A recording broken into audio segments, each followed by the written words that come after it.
Hey everybody, Rosematter here, and welcome to a special video, the first that I've done like this on the channel, because as you guys know, if you've been following my Umineko series, after each chapter I will usually do a theory and discussion video, and I recently finished chapter 7, but because so many questions were answered in this episode, I debated whether it was worth doing one of those types of videos, but then you guys recommended, both my patrons and also on my YouTube videos, that I should read the manga, specifically a chapter called Confession of the Golden Witch, where it goes into more about Beatrice and her backstory.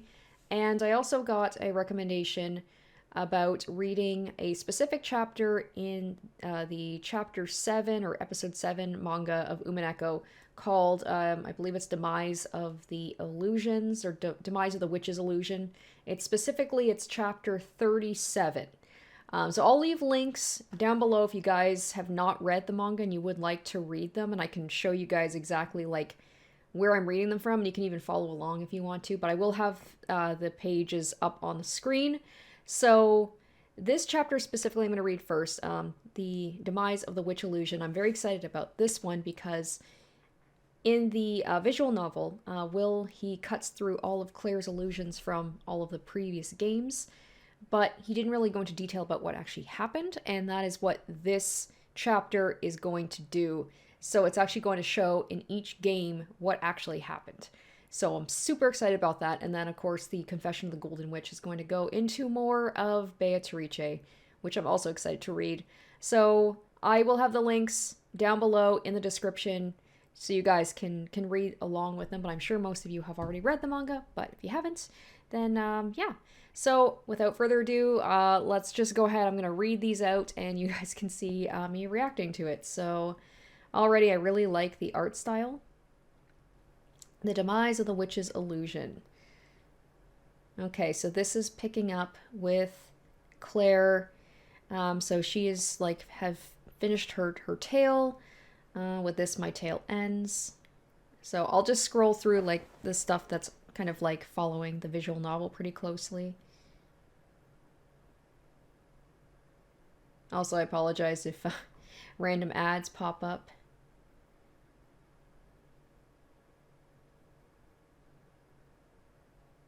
Okay, so here's the duel between Beato, Shannon, and Cannon about the love trial. Okay, the year 1986 was too ruthless. You probably cursed your fate if it had been 1 year sooner or 1 year later. Okay, so that was referenced to in the visual novel. Only I was given enough time, or else if only I hadn't been given time to worry why, for what reason, it had to be 1986. That's what I want to know, is like why specifically. I'm guessing that's because Badler came back, but then specifically, she even said, I think, or they said, like, even if Badler had come back either of those years, that this stuff probably wouldn't have happened. And this is the whole thing. Okay, so yeah, there it is right there about, like, yep, so Shannon, Beatrice, and Cannon, we. So, yep, that's what I've been saying, is like they all are probably the same person. They're just different facets, different personas of one person. So this is like her basically saying, like, I'm going to leave it to chance. Whatever happens, happens. Everything is entrusted to fate. And then, yeah, those are the three. And that was the whole thing, too. I said, like, that was why only one person would be able to win the trial, the love trial. That's why they can't all be together, because it's one person who's in love with three different people. Maybe one of us will be rewarded, or perhaps we'll all be joined together and then released. Or maybe somebody will stop this folly. And that was the thing, too. Like, she wanted to be stopped. She didn't want this to happen. No matter what kind of fate of the roulette pointed to, I decided I would follow it. I would not go against fate, because whenever I did that before, fate has always been heartless to me. Humans will carelessly say people have infinite possibilities. However, the Endless Witch knew how limited these possibilities really were. That is why she tried to discover the infinite inside that finite fate. She entrusted her own fate to God in order to find the finite, or to find the infinite. However, that was not resignation to her own fate, because she faced the roulette with an absolute will, an absolute fate where no one could escape if the epitaph was not solved. And then, of course, we saw what happened when the epitaph was solved. I'm still getting over the ending to this episode. It was wild about like what actually happened. Even with the epitaph solved, they couldn't escape death.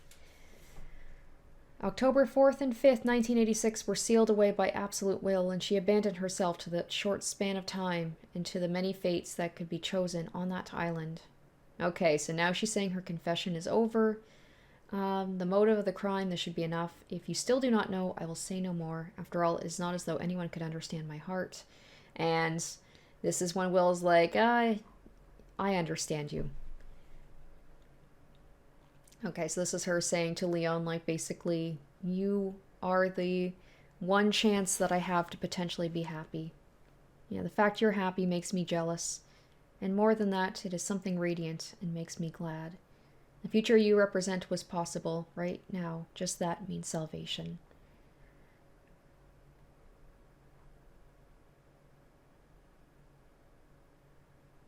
Okay. And then I'm going to keep scrolling because I'm like, I want to get to the part where Will actually, like, Will and Claire face off.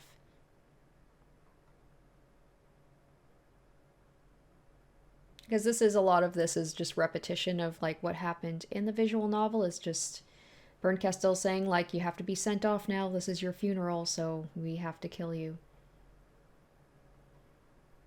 Oh, this is, you will live as a human without awakening as a witch. This is something, I like this because, the visual novel can't do these things where it actually shows, like, it's nice to see her get down and, like, look Leon face to face and just, speak to her.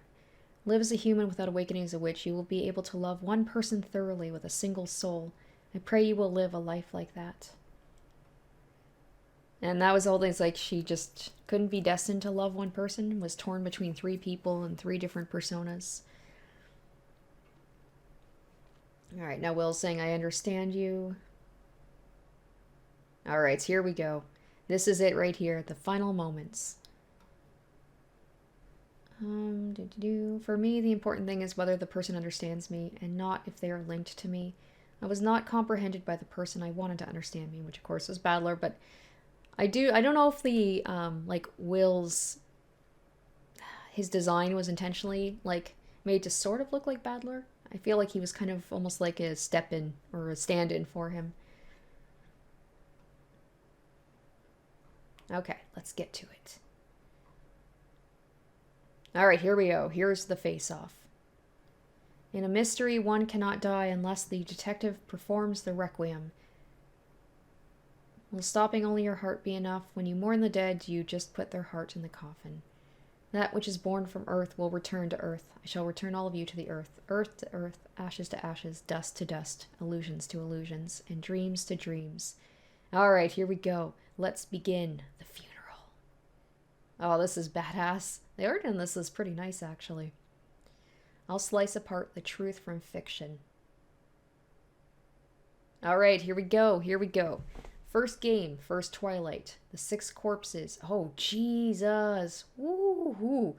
Okay, this is kind of making me want to read the manga because, wow, they did not skimp on the gore. Oh my gosh, like, you heard about the description, like the description was gnarly enough. Like, I remember it from reading it, like, what, a year ago? Just talking about, like, the faces being smashed and stuff, but, like, you can actually see just absolutely, like, oh my gosh, just, wow. Wow, there are going to be some moments in the manga that I imagine are going to look quite brutal, like I'm thinking of the game with, like, their stomachs sliced open and the candy stuffed in. Okay, let's get into what happened here. There was that whole thing about only half of the face of Shannon apparently was smashed. Alright, illusions to illusions. Ava and Hideyoshi were bribed by the culprit. The corpse that cannot return to Earth returns to illusion. The corpse of the 6th person was a lie. Okay, interesting. Alright, so yeah, I could definitely see, and that was something that I brought up a couple times, is it does seem like in some games especially, it felt like certain people may have been working with the culprit, because that explains how things like that could happen. Okay, so the 6th corpse. The corpse of the sixth person was a lie. So that was canon, all right? That's him getting up because, of course, it's got to be Shannon or canon has to make it to the end of the game because, or at least I would assume so, because like they're the ones enacting this whole thing. So they got to make sure it goes right. But they also said, Beatrice also said that they didn't trust themselves to the will of fate. So if they end up getting killed, you know, like in what actually happened, apparently with Beatrice being in the room with everybody when they fought over the gold and then just got shot. So, all right, the second Twilight. Two corpses are close together in a closed room protected by a chain. Okay, let's see what happens. Illusions to illusions. The servants conspired together. A chain of illusions can only hold back illusions. From the start, the chain was not set. Oh, okay, so Genji was in on it. That's Genji, right? I guess that makes sense if Genji knows the truth about Beatrice, and if she is the true head of the family, he would listen to whatever she had to say. First game, fourth Twilight, the old head of the closed room study inside a scorching furnace. Well, we know this one. The body was dead from the beginning. This is a good, it's a good kind of reminder about what happened, because, like, I remember some parts of certain games, but it was so long ago. The man of illusions will go to where he belongs. Kinzo was dead before the start of the game. First game, fifth Twilight. The last moments of the boy who offered his chest to the stake. Well, canon, it must have been fake, right? Illusions to illusions. Nanjo, who performed the autopsy, was part of the conspiracy. Well, yeah, right? I've said this. I'm like, Nanjo could be in on it. But he could just be telling people that they're dead and they would just believe him because he's a doctor. I feel like that was Nanjo's only purpose in this whole game, was just kind of to lend some, what's the word I'm thinking of, like authority to the deaths, because like you trust the doctor.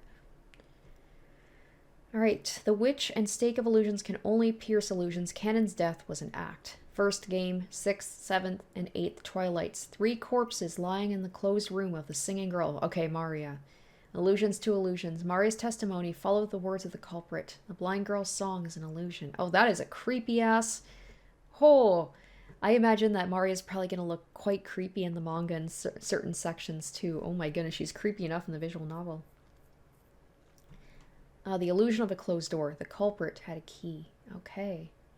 Excellent. As I thought, you're splendid. That was a dangerous game from the start. What would you have done if that guy had said he wanted to see the dead's face anyway, and just stepped inside? That is what it means to abandon yourself in fate. Okay, so from the beginning, it could have easily been blown apart if George hadn't listened to his to Hideyoshi. So this is like she was fully prepared for things to just like not go to plan, because that's okay. All right, that's the roulette you were talking about. Let us continue. Now, next is the second game. All right. Oh, that's pretty. Okay, so let's go to the next one. Next is the second game. Second game, first Twilight. The 6 with their stomachs split in the closed room chapel. Well, I mean, obviously this time it would be, Rosa would be working with the culprit. Yep.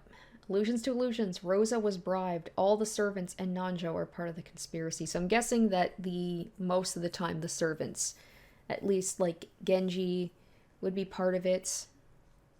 I wonder if they always were. And like Kumasawa also knew, right? So I feel like she would also be roped into it.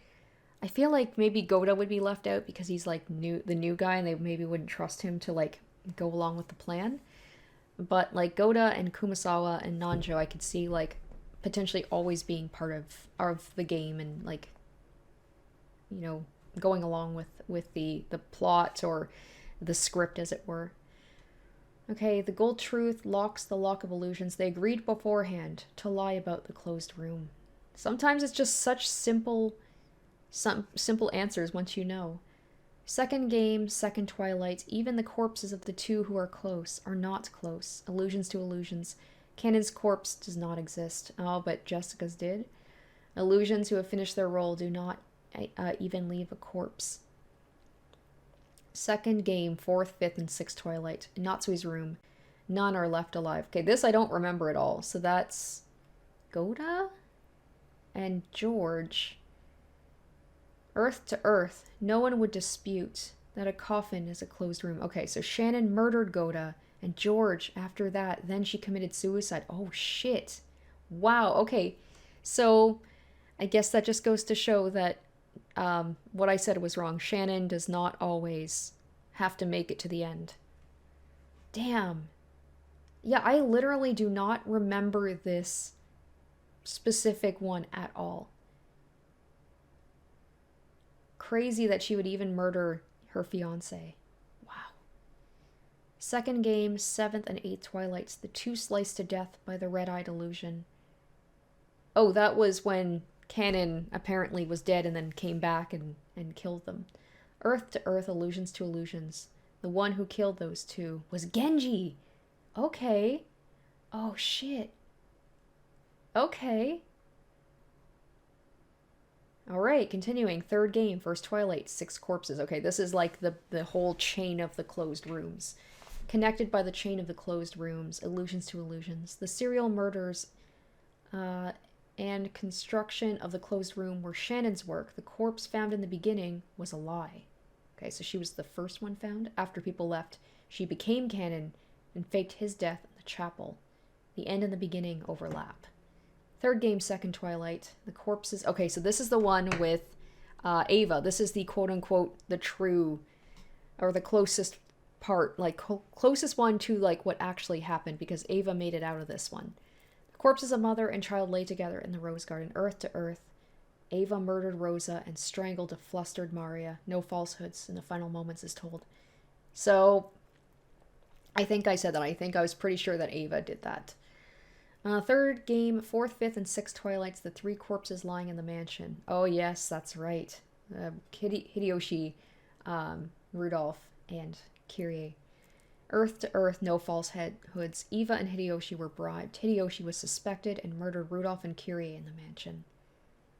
Kyrie didn't die instantly and murdered Hideyoshi. Oh, okay. Their final moments is told. Third game, 7th and 8th Twilights, the corpses of husband and wife lay exposed under the arbor. Earth to earth, the one who killed those two was Ava. Okay, wow. Yeah, she was really busy on that one.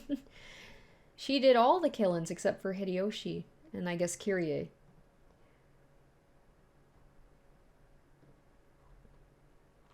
Alright, now we're at the 4th game. 4th game, first Twilight. A storm of a massacre sweeps through the dining hall. Illusions to illusions.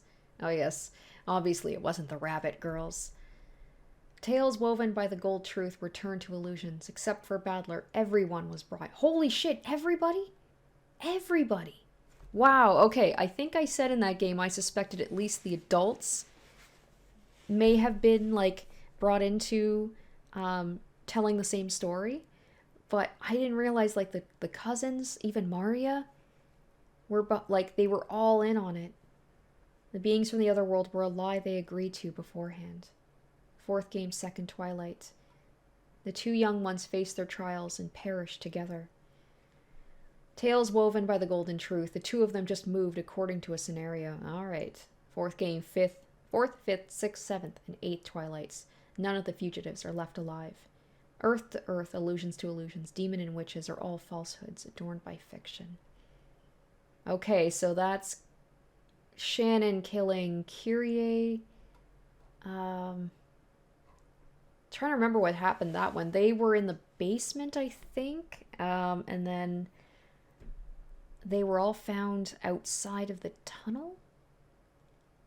Okay, corpses, but they just went and just killed everybody. Corpses do not tell anything. Oh shit. All right, so Shannon killed everybody.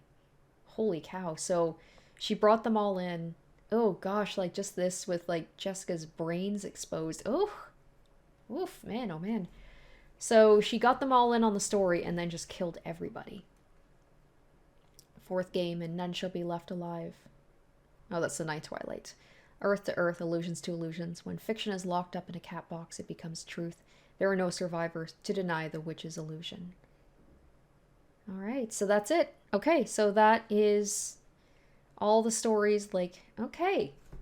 I'm glad I read this. I mean, it didn't go into too much detail, but enough to give me, like, an idea of what actually happened. I thought she was going to be like, woo, like, good job, but it's who? Who am I? Alright, that very god of death is me. The promised god of death lowers the curtains on the tale, regardless of the witch's will.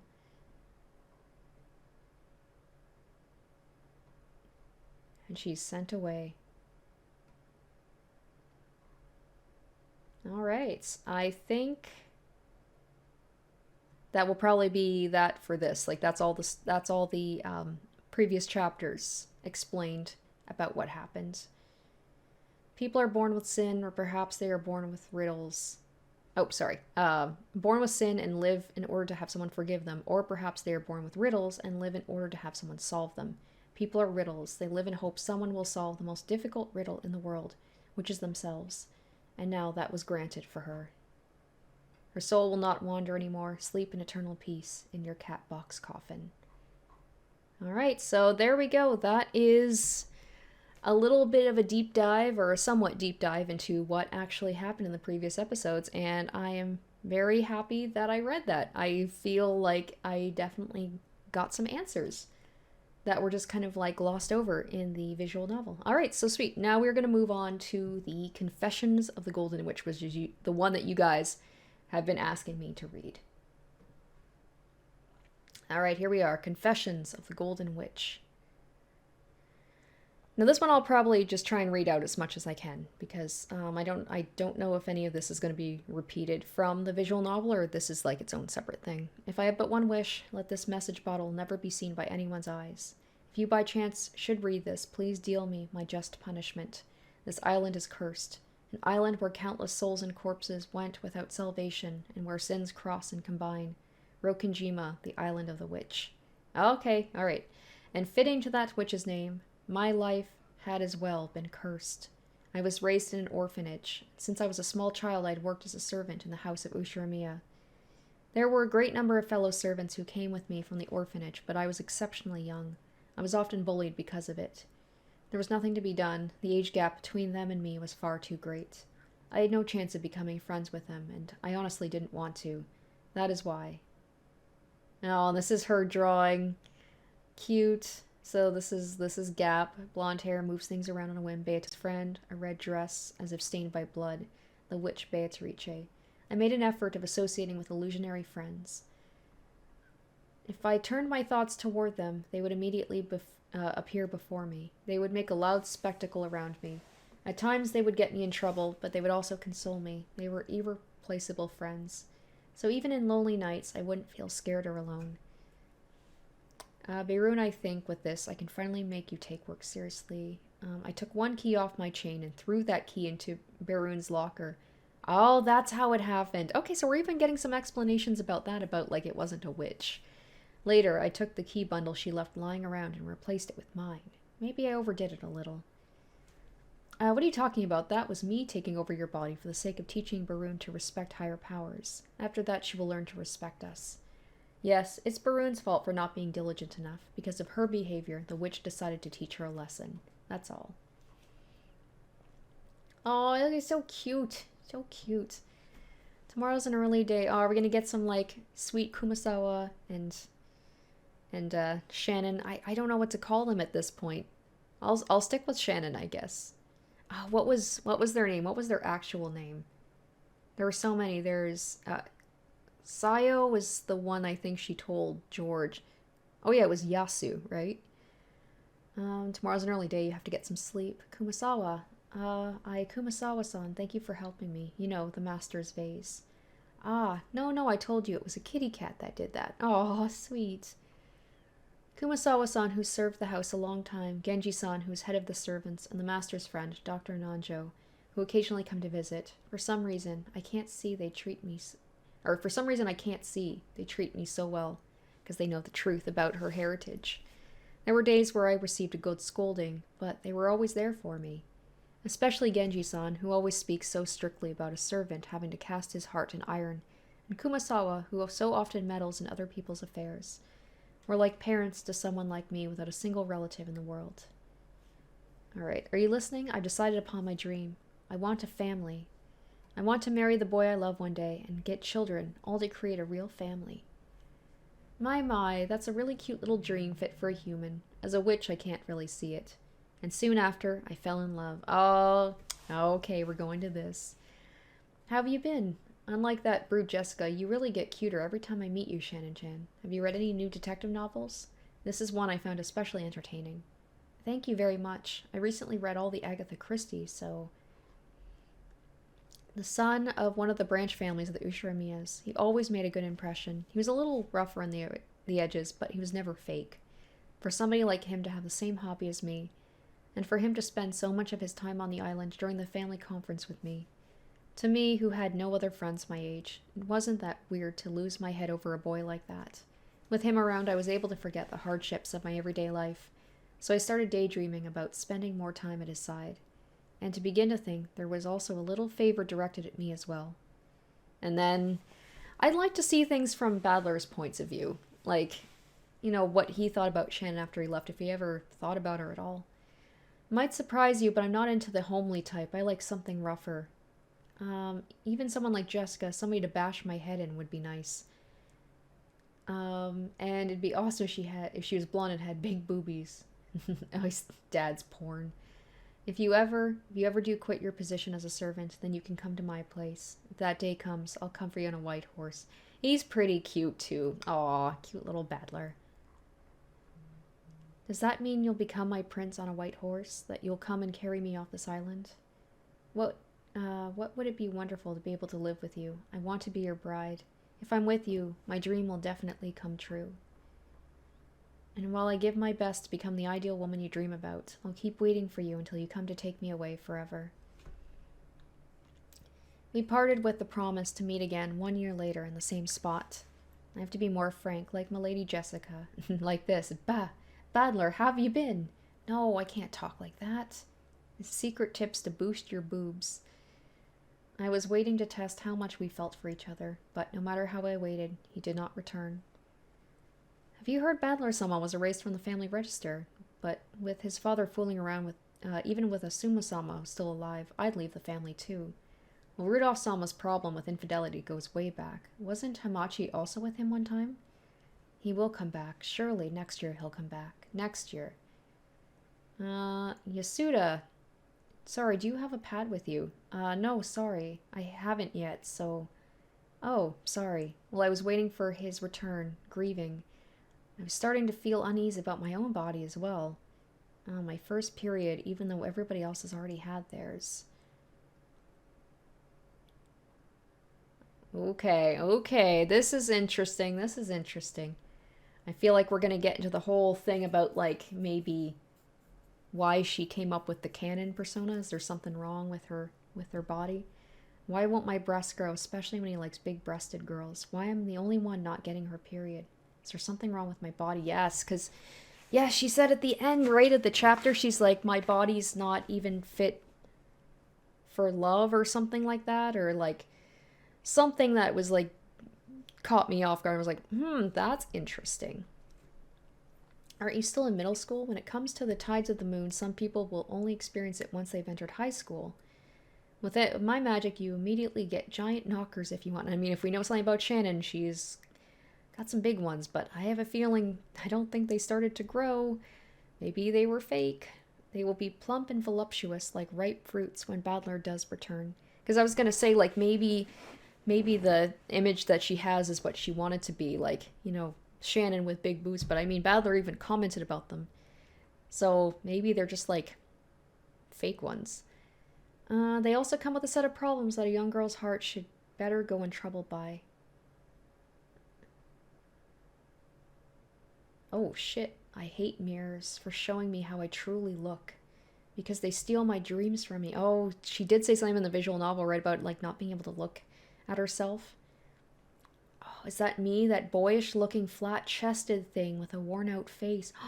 Okay, in that moment, I'm like, yep, I see canon. Tossed away by the one she liked. Has no real friends or family to talk to. Just sits in her room melancholily talking to herself, living by deceiving herself. How shabby is that? Oh my goodness. Badler, why won't you come back to me? Come and save me. Come and take me from this island, from this fate. What did this promise really mean to you? Was I the only one getting my hopes up? So is there nothing left to me but living alone and miserable? Oh my gosh, yeah, like I see. So that's how she was able to become both Shannon and Canon. Is probably she had like some strap-on boobs that she just put on when she was Shannon and then took them off and became Canon, right? What if I forgot all my past and could just live a different life as a boy? Okay, here we go. Yes, this is the creation of canon. And that's why it was the whole thing about, like, there was that probably some body dysmorphia about, like, you know, feel like being raised as a girl, but feeling like they don't maybe identify as a girl or they don't look like a girl. So she's a girl, but also sees herself as a boy. And then that's like where the different personalities came out. My name is Canon and I will be working here from today. I hope we get along. Okay, so this is what I wanted to know is like if Shannon and Canon are the same person, how did that work with the other servants? Like Kumasawa and Genji, I could see them like going along with it, and Nanjo, but like what about, you know, Natsui and Jessica and Kraus? From that point on, I started to appear as Canon. If I could somehow find happiness living as a boy, then I could now start letting my life as Shannon fade out of existence, I thought. Of course, this wasn't something I could do so suddenly, so my life meant altering between Shannon and Canon. Kumasawa and Genji played along, but just as a further extension of my game of make-believe. They probably felt so guilty about what happened that they're just like, okay, whatever she wants to do to feel better about herself. They helped me with secret assignments and managing this shift schedule. Alright, it's really something to have a boy as a servant. Shall we spend breakfast together? Food tastes worse if the company is bad. Doesn't talk much, is pretty cold. Only insults if he opens his mouth. I'm sure that's what being a boy is like. Okay, interesting. It probably also feels like, you know, the girls, like servants all kind of weren't kind to her, so it's like now that they're showing her attention as a boy, she wants to shut them down back. He must appear as the complete opposite of Shannon. I only have to keep away from people as much as possible and speak as few as possible. Normally, there are no more than 2 or 3 servants on duty on the island. As long as I have Kumasawa and the others' help, it shouldn't be discovered if I do well. Okay. That strategy went better than I expected. I pushed my daily discontent onto Canon, and my mischievous spirit and feeling for the boy on the witch in me. So I became able to smile freely as long as it was me. Ooh, okay, so she spilled something hot there. Oh, shit. Okay, so yeah, okay. Doesn't look happy. I have forgotten his name. Kinzo. He'll yell at me, Master, we have to borrow the bathroom. But Kinzo knows at this point, right? Who Shannon is. Alright, I'm sorry that you had to witness this unsightly display. I'll quickly prepare a new soup. Genji, you didn't. Okay, so yeah, it's alright. So, is he saying, like, Genji, did you tell Shannon who she is? Master, what is this? I asked you if you wanted to take a try at shooting. Isn't that a treat, Shannon? Even Ava-sama and her siblings are not allowed to touch these guns. Okay. So that explains why Shannon is so proficient with guns that she was able to take everybody out by herself. Don't you at least want to give it a try? There's a real resemblance. Can it be that now a chance for redemption has finally come? The gods are truly fickle. Thinking back, this was probably the most happiness I ever experienced. My friendship with Milady also deepened. I also very easily became friends with Maria-sama. Aw, Maria looks so cute here, and she looked so terrifying. Not that long ago. Together we expanded our world and played in it. This is how we wove the fabric of our world. And I found a new love. Okay, so this is how the relationship with George started. At first, it was a way to finally forget about that boy, so I felt guilty if I had maybe chosen him as a replacement. I thought so. I thought that it was just her trying to move on, and like, I've put my love for Badler into the witch, now I can move on and be with someone else.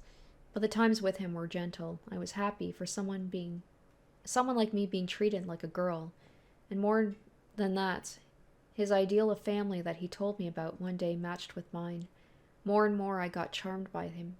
I may not be gifted with big breasts, but even if it takes a while, I can still get children. And so I set out to build my future with George-sama, even though there was not supposed to be a happy future in store for me. Alright, November 29th, 1984. After I get a hint from Genji-san, my passion grabs me and I decided to challenge the epitaph. Okay, so this is the stuff that, I will of course still read it, but this is the stuff that we saw as Beatrice with her solving the epitaph. I set out to solve it, being sure that a mystery fanatic like me would be able to do so. I went about it completely oblivious to what solving the epitaph truly meant to bring about, and in the end, it was nothing but me prying open the Pandora's box that was my fate. Okay, and here's the whole moment. This is the moment right here where she's told about who she really is. Forgive me, Beatrice. Leon, just once, call me father, just once. My true name is Ushiromiyo Leon. My father was Ushiromiyo Kinzo. My mother was Beatrice, who had been held captive in Kuadorian. Alright, so please ask whatever it may be. You are now the ruler of Rokujima, and you possess the right to know all of its secrets. You knew all this time I was the master's child, didn't you? And that my mother was Beatrice. It was a peaceful death. Meeting you in his final moments, he gained a chance for redemption. He must be satisfied. Wait, what does that mean? I don't understand. Do you want to say my mother was actually Kinzo's daughter and also my elder sister? Wait, hold on. I didn't know how that worked. Okay, wait. So she was the mother, Kinzo's... I guess that makes sense. Yeah, Kinzo's daughter and... Oh, that's fucked up. So her mother was actually her sister. The master deeply regretted pushing all the misguided love the deceased Beatrice-sama on her. And also, he made you shoulder such a gruesome fate by being born out of that. That is why. Okay, so I'm the youngest child of Ushiromiyo Kinzo. Wait a second. Kraus and the others are my siblings? Oh. That's true too. Oh my gosh, apparently I don't know how genealogy works. So yeah, she's the sister of all of the adult kids. Kraus and the others are my siblings, the child of the child he had with his lover, so Milady and the others are my cousins. And also my nieces and nephews. Oh my gosh, so yeah, by that thing she's marrying... I didn't even make that connection. I didn't make that connection that Badler and George and Jessica are also related to her. Oh my gosh. So they're her cousins and her nieces and nephews. Marrying a blood relative of third degree is illegal. The blood of Ushiromiyo Kinzo runs in my veins. So like, that's the moment where she's like, I can't be with any of them because it's morally wrong. In other words, I was never supposed to be born. After your mother died, Kinzo-san planned on introducing you to the main house as an adopted child. But Natsui, who was suffering from severe neuroses from not being able to give birth at the time, made the servant carrying you go off a cliff. Please don't tell me any more of this. Nothing good can come from this. But still, you were exceedingly lucky. I myself thought it was nothing less than a miracle. I was thinking she took this news very well in the visual novel, but this is like the actual, like, she's having to deal with all this. I can't believe I read this. I knew about the fact that she was, you know, the daughter of Kinzo. And I didn't even make that connection that the mother is also her sister, that she is related to everybody in the Ushiromiya. So I was just upset with her relationship with George because I thought that she was too young for him and the power dynamic. But now it's like a whole different level of fucked up. You suffered a large laceration on your lower abdomen and genital region. Oh, but like through a miracle you survived. Dr. Nanjo did everything he could to save you. Oh, why I won't get my period, a flat boyish body. That's what she meant. That's what she meant when she said a body not fit for love. So she's like... What's the term for it where it's just like... So she's like... Her body is... So she won't be able to have kids, right? If she doesn't get a period, she doesn't grow breasts, then she's not like quite a girl. It's... Oh, man. We were unable to save your dead mother. We wanted you to live. Even if it was a body that cannot make children. Yes. We wanted you to live and become happy. I'm not saying yes, like I'm happy for that. I feel horrible. Because all she said she wanted a family and her and George were supposed to have a family together, and now they're related, and even if she still goes through with it, she can't even have children. A lie. It's a lie. It has to be a lie. I'm Yasuto Sayo, an orphan. I'm not that Leon you talk about. You have the wrong person. It's not me. It can't be me. No, you are Leon-sama. Can you prove that? Do you have proof? I am Leon. On your foot is a scar left from the operation to treat your polydactyl. Oh, she's got the polydactyl too. I thought it was weird, like such a random thing. I like before it was just to, I guess, prove that Kinzo's body is his, but she got it as well. That alone is proof within you flows the very blood of the master. We were careless in our care, and the operation left a scar. That is why, no. Why didn't you let me die? I would have never wanted to live in such a body like this that can't make love. I'm not even human. I'm a piece of furniture. I want a family. It's a lie I can't have children. It's a lie that I'm a bastard. It's a lie that I'm related to you. It's a lie I can't become happy with the person I love. Oh my gosh. Not just the person, multiple people, because as canon, she fell in love with Jessica, I guess. Surely from the very moment I was born, I was never given a chance for a happy life. Wow. Is that it? Holy cow. Holy cow.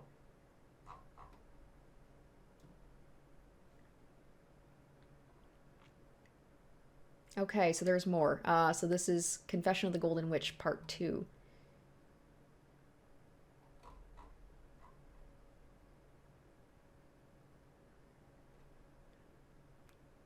Okay, so there is more to it. I'm glad I didn't stop there. A human seen as a witch will never gain happiness. Didn't you even know that, furniture? Your tears are an aperitif to me. The pain of love is the most delicate hors d'oeuvre. Begone, witch. Don't ever come near my sister. Nissan, we are and will always be furniture. There cannot be love between people and furniture. You have to tell this to George-sama as well. You must not get closer to people than you already are. To furniture, there is only one way to properly live life as furniture. And that's why Canon was like kind of the rational side, who is like, we're furniture, that's all we can be, we can't. So that was the whole thing. It wasn't about being a servant. It was about like the body and being related to them. It's like, it's not going to work out. And then Shannon was the hopeful one. It's just like, no, I can still love even if I am furniture. Canon, but I am. It's time to go to work. One is the resurrection of all the souls of the dead. One is the resurrection of even the love once lost. Put the witch to eternal rest. Nothing like that happens now. It's just about returning to the mechanism to its original shape so that the gold stays hidden. So you get 4 treasures. What a joke. I lost everything in exchange for the gold. I spent my days like before without ever any change. The fact I solved the epitaph and succeeded the headship, and knowing all that, and she had to act like nothing changed. Even the circumstances of my own birth I told to nobody. Even Genji-san and the others ordered me around in the same harsh tone as before. I was afraid of laying it out in the open. If I spoke it out loud, it would come rushing in with so much more actuality. How miserable I am. And the feeling of guilt for not revealing it to the person I held fond feelings for clung on to me all this time. No matter how much gold there was no means for me to be saved from my cursed fate. The only thing left was to push it all deeper and deeper in my heart. The death of the master was if the witch within me had cast her magic. Through a secret agreement, it all became concealed. Kraus-sama took on exorbitant loans. That's why they had to push the question of the inheritance further away, they said. She talks about protecting honor, but the only thing she cares about is her appearance. Scum. They were all too ready to deny our honorable head a proper funeral. The days kept going by without change. Alright, it's just a reward for Kinzo who held me prisoner as well. And Natsui, she made you fall off that cliff. My world was turned into a negative image of itself on that day. I could see her she's got like resentment towards Natsui for causing this to happen in the first place. Shannon, isn't that stench coming from G-Sama's study lately the worst? Honestly, what is he researching? Lately the master is putting all his efforts into this, and since he has a lot of very bad days, I think it's better you don't go into his study anymore.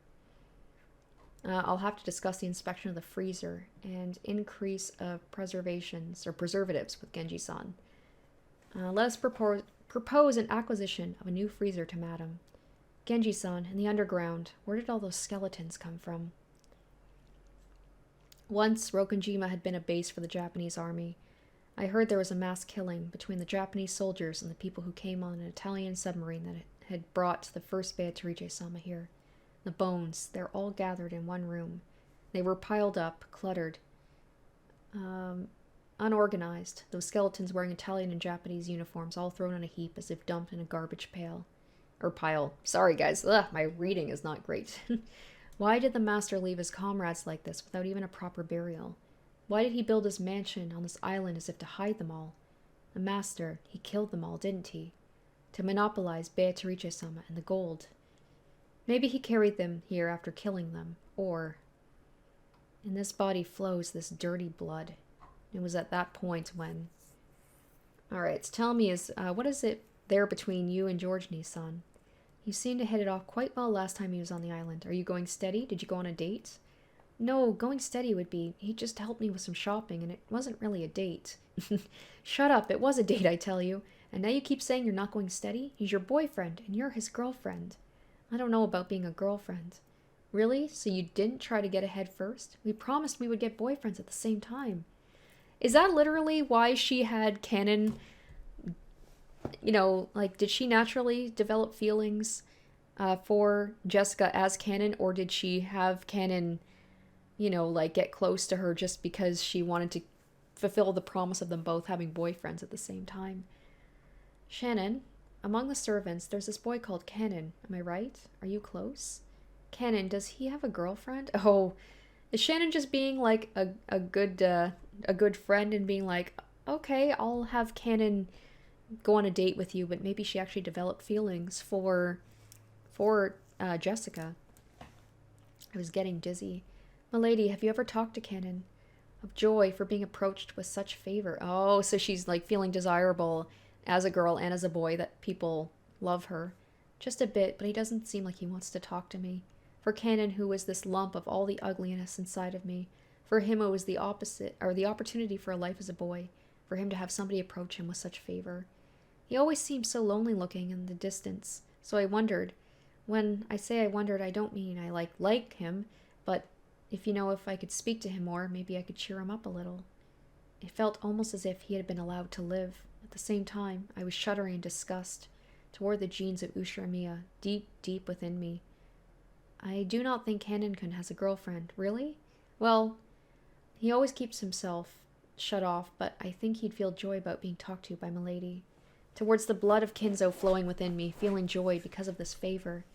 The only people who make me feel needed are my blood relatives. Oh, that's gotta cause a lot of conflicting feelings. The only thing changing on me were the days and months while I kept silent, and the feelings of those two only deepened more. I get to know so many new emotions just by being with you. You make a gentle wind breeze through my heart. Shannon, I'm so happy I've met you. For someone like me who's living by denying themselves. Thank you for being born. Oh, that hits, especially like there's the song in the visual novel called Thank You for Being Born. The raw feeling of being loved, or it being all right to live, was more blessed than I ever knew. Will anyone be able to understand that? And that was what swayed my resolve of having to bear the truth to them. That was why I felt a little relieved when he was talking about staying on a night on our trip. I was so sure on an occasion like this, even a weakling like me would be able to overcome her fear. I cast all of my wishes on the sliver of hope that George-sama, if he truly loved me, he would accept me even if he learned the truth. But my resolve was in vain. That chance did not come, and George-sama suddenly brought up talks of getting engaged. Oh god, that's creepy. So he never actually saw... Well, he probably, because he thinks that she's 16, so maybe in his nice guy way, he's just like, oh, I won't look at her naked or do anything with her until we are married properly. What should I do? I can't trick him any longer. I have to tell George-sama the truth as fast as possible. George would surely be able to accept me. Aren't those sweet words furniture? Love means lust, and can only be measured by two bodies lying together. Okay, so that whole thing, I remember Beatrice, she talks so much about how love is disgusting and it's only lust. That was like that part of her that was just like, he won't accept you. Once he sees your body and that you won't be able to have children, he'll dispose of you. George will despair as soon as he knows about your birth and your body. Why are you pretending to be right for George when you can't even fulfill his dream? You're sinful just for imagining yourself and him together. But George, he is sincere. Our love will not be destroyed by something like that. Quit jabbering that nonsense. It is because George is sincere. It will put out all his love for someone like you who kept lying to him, exploiting him with a fruitless love. There are countless replacements for you. There's no need for him to choose you. But I wanted to be loved by somebody, and I wanted to love somebody. It just accidentally happened to be George Sama. Is it a sin to even consider going through with my love for George? So you want to be with the son of your siblings? I have to congratulate you for following the same path as Kinzo. Oh, oof, oof. While also hating his deed the most. What will you do then? Will you be with George, hiding the knowledge the future will only hold despair in store? Nobody would ever allow a person who doesn't even know their lineage to become the spouse of the heir of a company. Of course, if your lineage becomes known, then they might just have to force George into a life of shadows with you. And somebody without even a complete soul doesn't have the right for loving George anyway. Oh, because I love Milady. It was so painful having to refuse her on that day. It was so painful to have to hurt Milady like that. It was especially harsh because it was like denying myself. Because I do like her. Milady shines like the sun, and she makes even someone like me shine. When I'm with her, I feel like I don't have to keep living like this anymore. Milady Jessica is not a replacement for George Sama. Because I want to have love.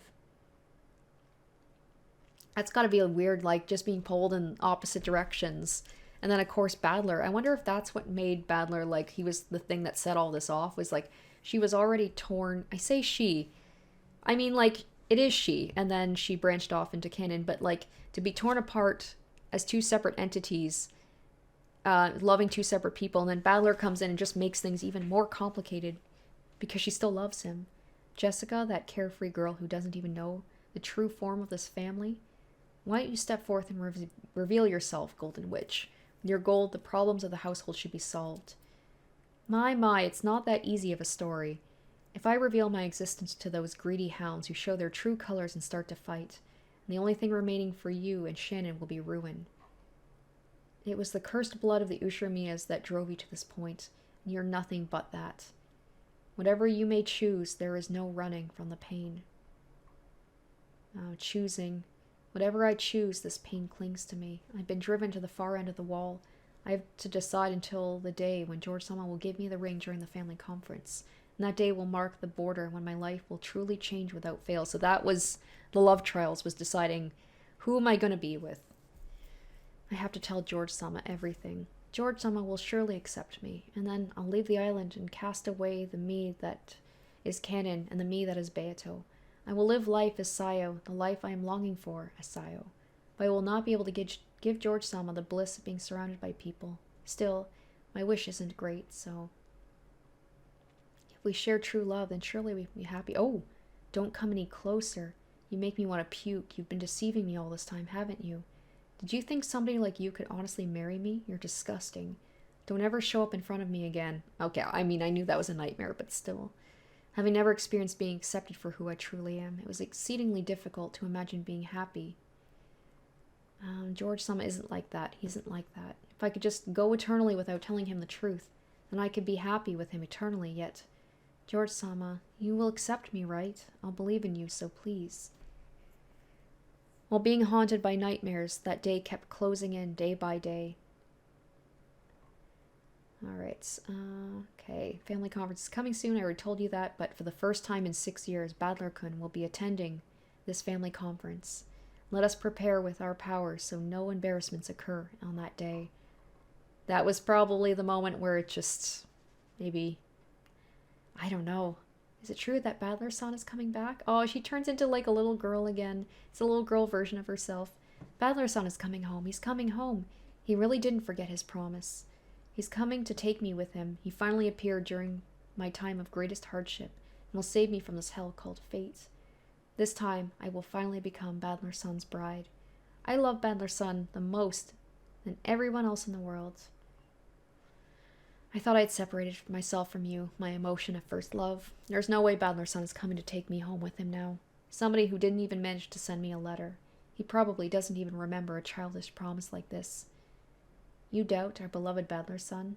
My current self is only thinking of George. Liar. Oh, God, I can hear us howling in pain. Let's stop being strong. Aren't you the one who feels the most joy for having expected Badler's return home more than anyone else? It comes just right. Why not make an insurance for when George is broken up with you?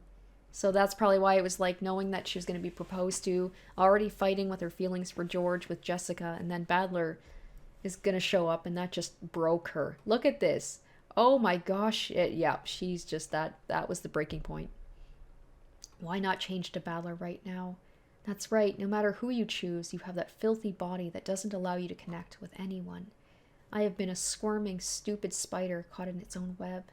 I was just running around confused trying to escape my fate, but I kept stumbling all too soon and ended up crying again and again. I cursed fate. I cursed the world. She probably feels like she said that she shouldn't be alive, and maybe she feels guilty for like, I'm going to hurt people. I lied to them.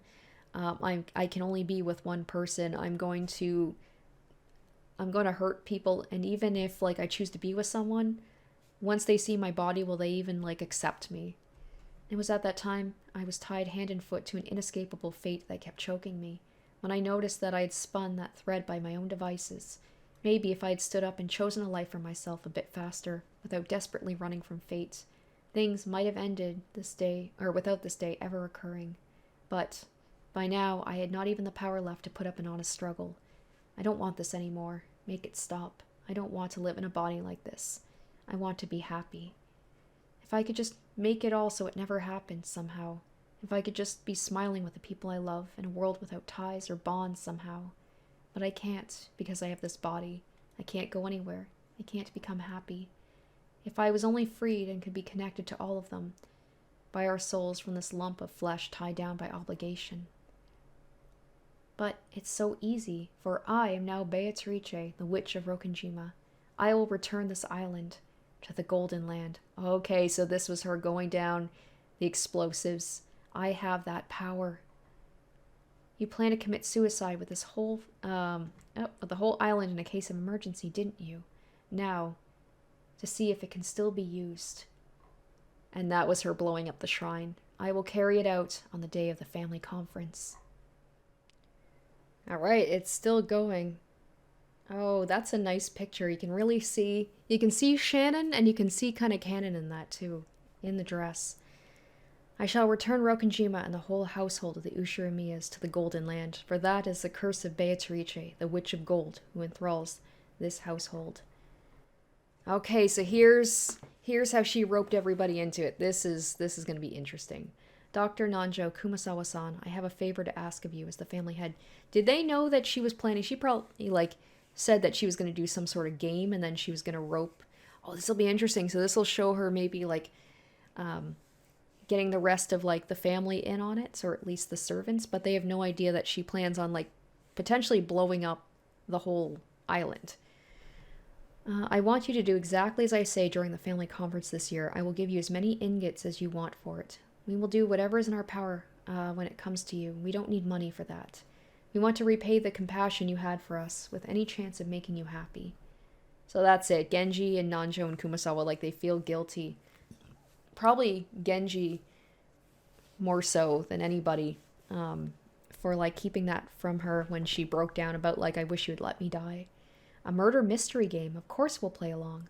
Genji-san, you are my most loyal furniture, are you not? You will grant me whatever I order you to do, right? As family head, I can do with this island and the household as I please, right? Yes. Even if I were to say I wanted to commit suicide together with this whole household. Oh shit! Well, I'm guessing she just told that to Genji. She probably did not say that to Kumasawa and Nanjo. I don't think that they would go along with it. I would never have had to wanted to live in this body I can't love. Yeah, look at the guilt. He's like, I will do whatever I can. Yes, for I too am to blame for driving you into this corner, my mistress. I shall serve you until the very end. Thank you. Okay, Rule X. The accomplice is different every time. The adults are all in financial trouble. It is easy to bribe them. Rule Y. Lies agreed on by everyone can be depicted as actually happening in a locked room situation. Anything goes. Okay, so we're getting to the rules again. It's been a while. People who observe the golden butterflies are either accomplices or dead. Ooh, that's something that kind of makes me want to go back and, like, read the chapters again, because whenever the butterflies appear, so you know what's going on, though. I kind of know what's going on because they literally broke down chapter by chapter what happened in each game. Those who were not bribed can only see the golden butterflies in the time space of 30 minutes before their death. Okay. From that point onwards, I began to write down plans for a crime as if I'd gone mad. To question which future might be best and which circumstances might satisfy. And she has all the bottles. I wrote these tales of endless October 4th to 5th embellished with this illusion of magic. To me, being used to playing around with delusions, this was no mere plan for a crime, but also the idea of parallel worlds on this day of the crime. So all of those bottles are, the different things that could have happened. As if my soul was released from my body and I was able to experience all these worlds. Die, die, die, die. I started to find a sinister delight in the act of endlessly killing all the family. Ushiramio Kinzo, with his accursed blood and all his sins, he is the root of all of the chain of misfortune. To think you should have the right to rest in peace. Shouldn't it satisfy you to serve as role for Beatrice even in death? Of those who continued the chain of misfortune, Kinzo should die as well. Kraus, who is connected to his siblings by a chain of hatred and violence. Natsui, who derailed my destiny. Ava and Hideyoshi, who stand in the way of my and George's future.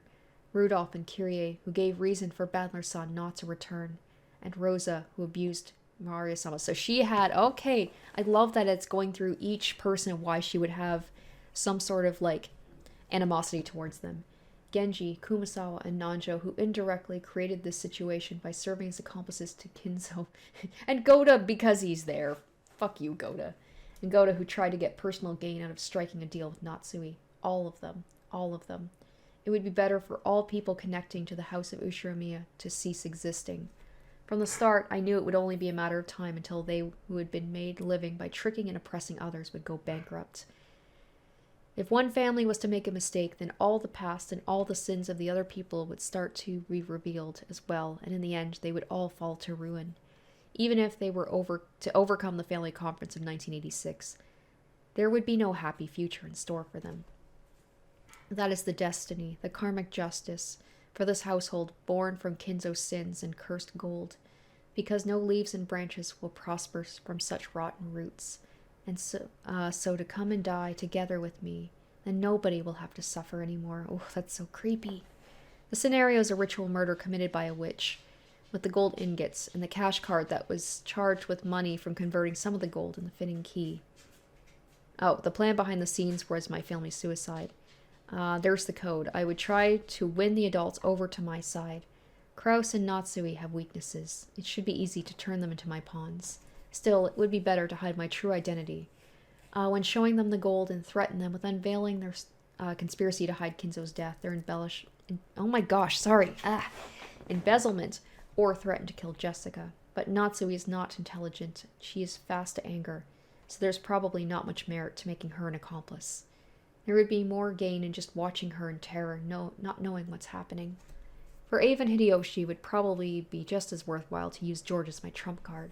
Ava's actions are simple to predict. She's soft toward her next of kin, but quick to leave those outside of her immediate family behind. She would be the perfect pawn in my game. So Natsui was never an accomplice. If I bribed Rudolph and Kyrie alongside Ava, I could probably employ them as acting murderers. Well, we know they don't seem to have an issue with murdering, so... Clear downside is Kyrie is fast to doubt people.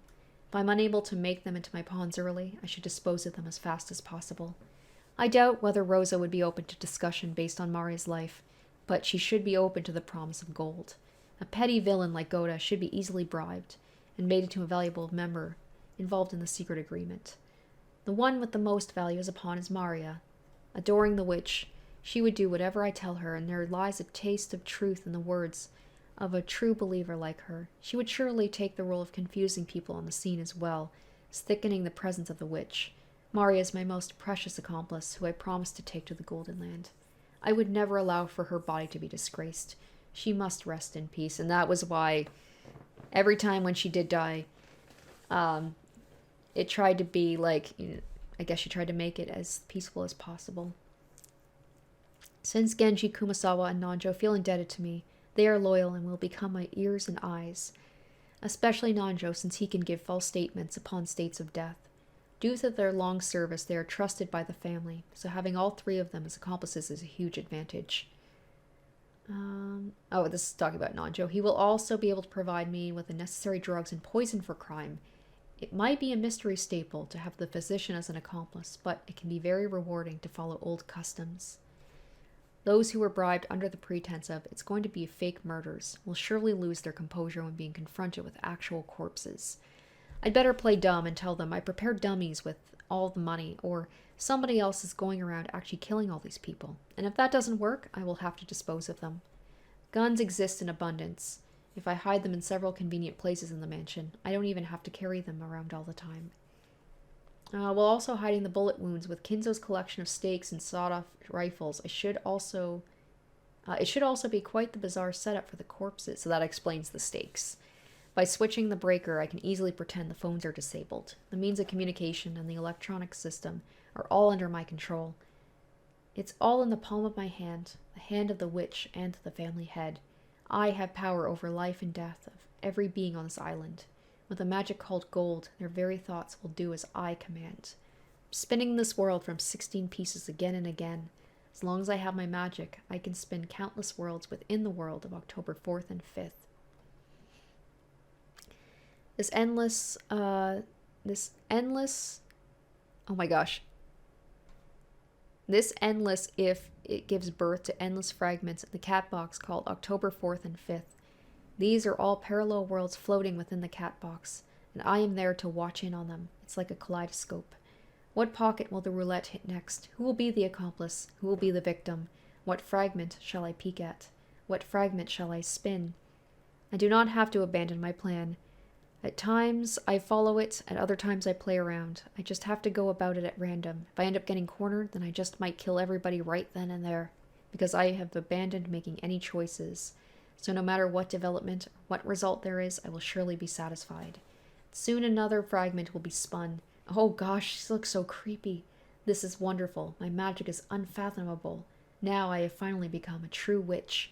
This is a level of overhead view that humans cannot reach. This is my domain. You're calling yourself a witch, aren't you? Yes, I am already a witch. But to prove I truly surpass the domain of humans, I need to be observed and acknowledged by being even higher than myself. If you should be that, then please make me a witch. And if I say no, then I will make you acknowledge me, because I am already a witch, without being acknowledged by anybody. To tread from the physical realm of humans over the threshold into the realm between fragments is a feat only us witches can pull off. And even higher than us, those are the ones freed from all constraints, rulers of all things in creation, the gods. You humans are naught but splinters, tossed about by their destiny, the destiny we give rise to. And your little wood chippers, and you little wood chips say that you want to be on one level with me? Since this child swore to me to become a god, you are the first to raise my interest. I'm truly intrigued by you and your magic system.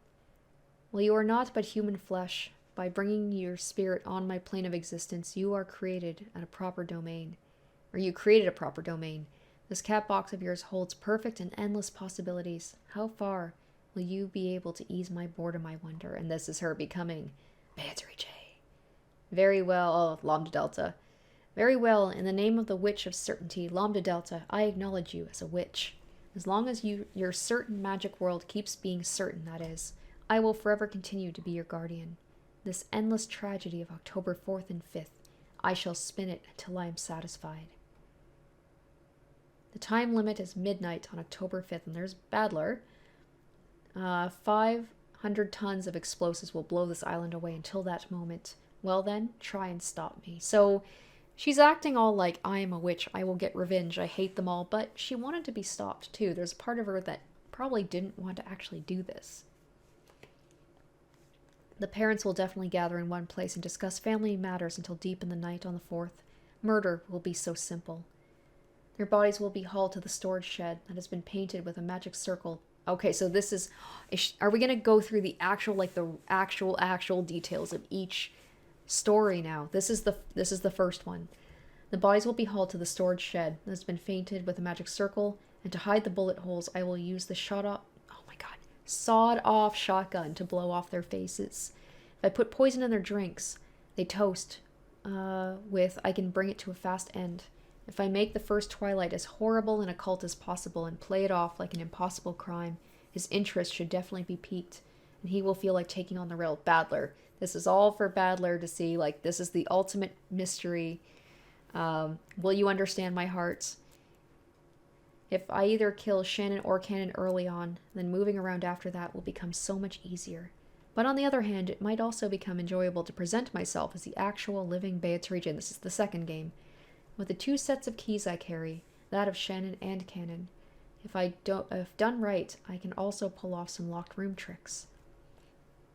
Yes, there was one idea for a locked room that I had real confidence in. A chained lock room that seals the corpses and keys in a consecutive link, and that's the third game, I think. First, going with room 2 and going around, I seal a corpse and the key of the room before locking them. In 1, there is only the key for 6, and the door is left unlocked. Finally, I enter room 6, lock the door with the inside lock, and pretend to be dead. The important thing is that 1 has to be at a place as far away and difficult to find as possible. 6, on the other hand, must be very easy to spot. It must be a room that has a window or something, which allows the locked room to be easily destroyed from the outside. The people discovering 6 will easily break the window pane and enter the locked room, finding the key to 5 inside, and being leashed in reverse order around the rooms. In the meantime, I will sneak through the broken window and enter 1, lock the door from the inside, and pretend to be dead. Najo's help is essential in this, but there is very high gain to it. Of course, there's also the method for locking the door from the inside, then committing suicide to create a locked room. You tie the gun to a string of wire, and the blast from the shot will catapult it back behind a piece of furniture to hide it. I read that one in one of the many mysteries. Oh, so she... Okay. Because it did say in one of them that she did commit suicide. I would just have to place a stake beforehand, then the illusion of the witch would prevail beyond my death, wouldn't it? Otherwise, I could attach a misleading tag to the wrong key and place it in a room. Even if I was to look for... oh my gosh. I think it's... Even if I were to lock the room from the outside, then the illusion of a locked room wouldn't be broken, since nobody except the servants will be able to discern the true key of this mansion from a fake one in the first place. And there's Badler who keeps showing up. She wants him to solve it.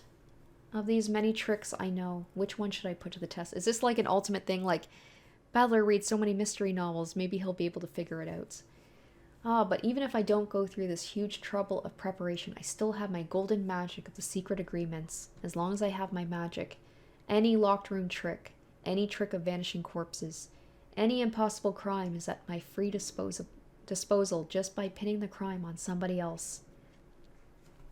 What to do next? A Royal Road mystery? A really bizarre horror story? How will the pieces move when I point my finger? Sometimes I might even carry out the murders without any accomplices. Or rather, make everybody into accomplices of the fake murder game. I should test whether they truly fulfill my expectations. And that was the rules. Okay, from these 3 items listed below, choose one as a sacrifice to gain the other 2. So that was kind of her testing how they would answer. Thank you, my beloved people. Thank you for loving me. It was like, because I'm guessing like Jessica and George, well, we know George, like said Shannon's life without hesitation. So she was testing like how much they would trust her and be like agree to be accomplices. You will be with me forever, even as souls after we die. You too would gladly sacrifice yourself to my desire, right? Oh gosh. Yeah, that was the thing like when they were in the room together. And then that was when I think George went to go see Shannon in the which room was it? It was like the seating area room. And then she killed him. At least those are the moments, probably like with Maria, where she actually did show some guilt about it. Is this... I'm sure she shows guilt for all of it. Like, she's still a human. Um, she's having that moment where it's just like, am I really going to be doing this? Is this really right? Something so horrible. Really? To make those I love take part unwillingly? To make the families of the ones I love take part unwillingly? Can I be satisfied with that? Is this really the right thing? No, this can never be right. I want the people I love so much to live, because I really want to live happily, even if I can be granted somehow. What is this? After all you've done, do you really think you can still lead a happy life? Furniture. Okay, yeah, so whenever Beatrice was calling her furniture, it was just, that's that moment of, that's the side of the doubt, being like, you are, and then canon too, in a way, basically like, you're just furniture, we're just furniture, we can't be happy. Yes, it is not yet decided, yet I can think of nothing else. Rule Z, please, somebody stop me. That's what, like, yes, she wants to be stopped. She doesn't want them to die. So, that is why there must be somebody else to stop me. Kinzo said solving the epitaph equals a miracle. So if I were to entrust it to a bet on the magic of miracles, the one to solve the epitaph would arrive at this room, switch off the bomb, and survive. I want to gamble with this chance as well. If by any chance my beloved someone would solve the epitaph, and through it inherit the headship, I would devote my life to that miracle. I would throw away all my other emotions and would live forever at that person's side, and I would stop the murders and confess all my sins. Such a result, whatever end it might bring, I could accept it, for that would surely be my punishment. I'm sure you'll be able to solve it, right? You'll notice I'm the culprit, and then you'll stop me, right? And every time Battler didn't solve it, that just upset her more, in all those games, because it was all about, like, she wants, like she said, and she wants anybody to solve it, but she especially wants Battler to be the one to solve it. There's her throwing away the message bottles. If that might not come true, then at least let us all be happy in the Golden Land. All these bottle mails are made in a way that if you follow all the many rules, you'll be able to unveil the culprit. This is why each and every one of these bottles contains a confession of my sins, repentance for my sins that would not exist had I not written them down. At least, as a small apology, I send the bereaved families a very small Golden Land of mine, and that's okay. So that Angie got one, Nanjo's family got one, and Kumasawa's family got one. Once I would have Maria-sama recite the invitation I made her memorize. The curtain on this tragedy would have to rise, I assume. After that, it would all be left to the results of the roulette. On October 5th, when the bell strikes midnight, we will surely all be welcomed to a land where we'll be freed from all our suffering. I am the noble witch of Rokanjima, Beatrice, and I shall make the curtain fall on this accursed bloodline and this chain of ill fates. And if by any chance I might be forgiven, please grant me the miracle of smiling with that person when the seagulls cry. Woo! Alright, damn, okay. While chapter 7, like, it was good because it did, like, go into more detail about the stories, that was amazing to really get into Shannon, Claire, Sayo, Yasu, Kanon, Beatrice, that person's head, and just, like, really see from their point of view how they could do such a thing. Because, like, even knowing their horrible, like, the backstory, the trauma, and now this whole thing about, like, their, their body, like, just adding even more onto that, like, and you can really see the thought process of what drove them to this point. So really glad I read that. It really feels like it gave me even more empathy for her character.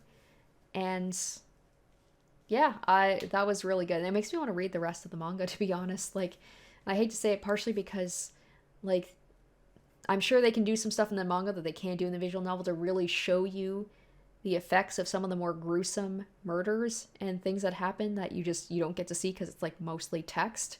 So I think I might have to read the manga. Maybe I'll do that after I'm done, like, the visual novel for myself. Whew. As if you couldn't tell, my throat's a little raspy. I wasn't expecting it to be so long.